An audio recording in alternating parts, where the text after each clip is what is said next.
Sonic Unleashed. Once again, I'm about to get my cheeks clapped in the comments again, aren't I?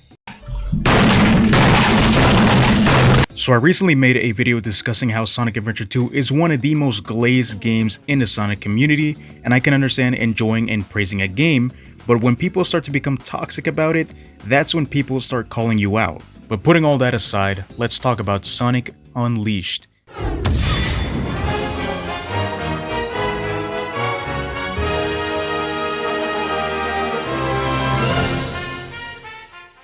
Boy, all I'ma say is, this game was unique and is still unique to this day, in many ways. Let's go back in the past and discuss how this game went from being hated to now being one of the most glazed by the Sonic community.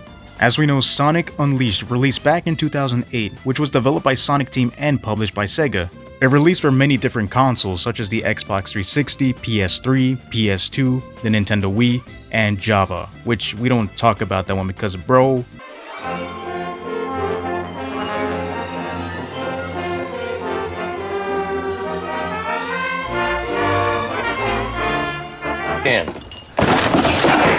but funnily enough, the PS2 and Wii versions were different compared to the Xbox 360 and PS3.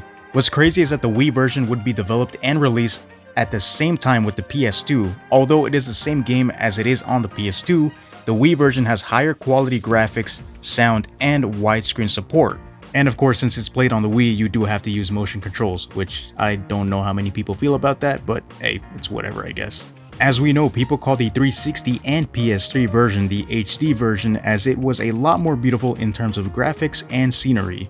But that was a little history lesson on Unleashed. I personally feel like Unleashed kinda saved the franchise at that time, considering it was the next big mainline Sonic game after the disaster that was Sonic 06, to the point where it almost killed the franchise. Unleashed kinda did something unique in terms of gameplay, and nobody probably saw this coming. This game brought back the boost formula, because yes, I do count Sonic Rush to be the first game to introduce the boost mechanic, although Unleashed was the first 3D game to actually implement it. So then, boom, the game was divided into two different cycles, both the daytime stages and the night stages. This is where things start to get spicy and tensions start to rise. As we know, the main mechanic of the daytime stages was the boost formula, to which many people love to this day, and I'm guessing Sega still feels comfortable with it as we have gotten many games since that have implemented it.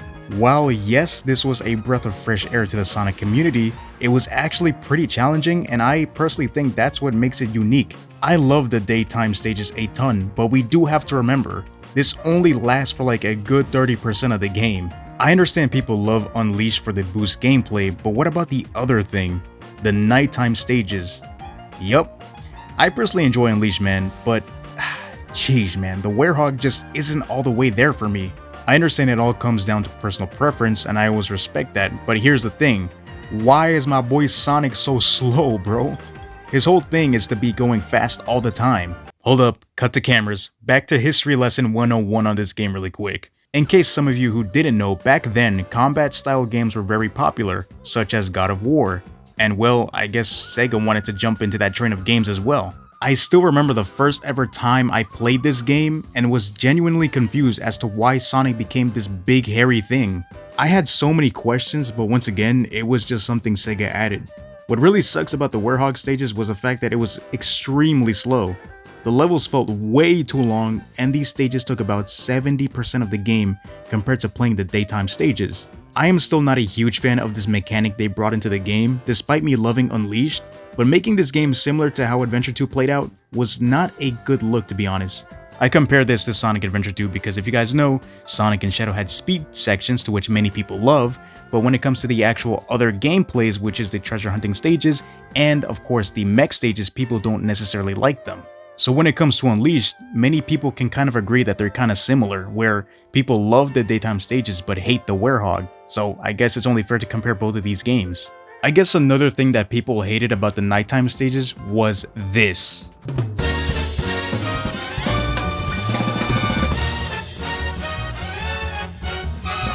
It's time to stop! Every 5 seconds, bro. Now let's say you're a newcomer to a Sonic game, just like how I was when I first played this game. You were presented with many options to increase whatever stats you had, and me being someone who never played a Sonic game like this before, I put every EXP point towards speed for basic Sonic. I mean, that's what he is, right? He's a basic blue guy. Shut your lame ass up, nigga. And well, that was a huge mistake, as I was supposed to put all my points towards the Werehog, mostly at least. Now here's the thing, I recently replayed the game on Recompiled, and we will get to that in a bit, but thanks to you guys, I was told where to put all my EXP points, which would obviously be combat and strength.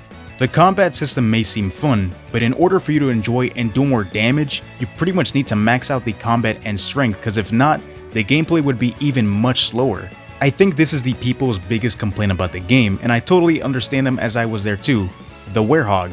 Let's take a break about dissing the Werehog and focus on the positives. We did get the boost formula, which was a cool thing they brought into the franchise in 3D Sonic games. Although, hot take once again, I'm starting to kinda get bored of it, but that could just be me. The story was actually not that bad, as we were presented with a new character known as Chip, and a few others such as Professor Pickle and the Dark Gaia. Apparently this game was super advanced during its time, making it one of the most beautiful Sonic games of all time to many fans. The voice acting was great as well, and the daytime stages were fun. And of course I can't leave this out, but the soundtrack was a masterpiece. I personally loved the soundtrack of this game. I just have one thing to say, and yes, this goes to all of you guys. Bro, I recently bought this game for my PS3 and I was stunned as the daytime stages look like a whole slideshow. My man, I wanted to cry and fix my eyes when I saw that. This truly was the Sonic game of all time, especially since it ran at like 30 FPS, but felt like 10 FPS when you were running like that. That's my only complaint about the OG version. But I can say thanks to this game we did get Sonic Generations, which is a fan favorite. Why? Due to its boosting formula. Although I do kinda have to give the edge to Generations, as it feels a bit more beginner friendly, and I would definitely prefer classic Sonic's gameplay over there compared to the Werehog. Hey, that's another hot take. Say what you will, but we going crazy. Alright, so the game was released and people had their talks. Now what? A few years passed and well, earlier this year the game was ported to PC. Unofficially, by the way. And here comes the OGs to play the game again, and people loved it. At this point, you only heard people praising the game rather than getting the hate it got back in 2008. So, what happened?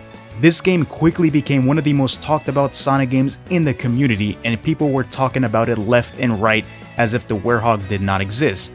I mean, yes, this new port did make the visuals a lot better, make the game run up to 120 FPS if your PC can even handle that, and overall made the game a lot better. Of course, with the use of mods now, you did not have to collect those tedious Sun and Moon medals, and obviously other things that people disliked back in the day. Overall, I think Unleashed Recompiled was a great thing that happened, but some of the fans in the community may have become a little bit toxic when it comes to defending this game. I personally love this game, and it's probably my second favorite game, and why? Because of the daytime stages. I really will never understand why people can't respect others' opinions on certain games they like. I don't mind it when you praise a game all the time, but just seeing how toxic the community gets, it really does get a little bit frustrating to me and of course other fans. Listen, Unleashed is a great game, but man does it get glazed way too much in this current era of Sonic games. If there's a game I feel like that deserves glaze, it's Sonic 1 on the GBA.